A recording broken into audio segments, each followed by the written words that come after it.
আসসালামু আলাইকুম। আমি রাবিয়া কিং রাশিদ, আমি মালয়েশিয়ার থেকে বলতেছি। এই যে আমার শ্বশুর বাড়িতে আসছি আজকেও আবার। আজকে মেহেন্দি নিতে আইছি।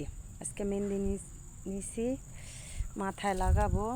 এই যে মেহেন্দিগুলো লইছি, এই যে অনেক মেহেন্দি লইছি। মেহেন্দির গাছের অভাব নাই। এই যে দেহি আছে, কয়টা কাঁড়াল আছে না, কাঁড়ালগুলা দেখি গুইরা গুইরা। এই আলু পচা রয়েছে।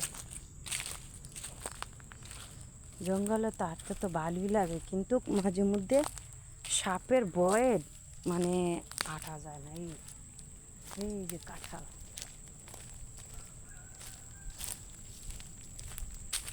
এই যে কাঁঠাল, এই যে দুরিয়ান পড়ছে, দুরিয়ান।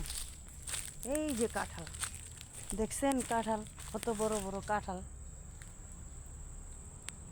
এই যে, এই যে কাঁঠাল পচা গেছে গা, পচা গেছে গা, পচা।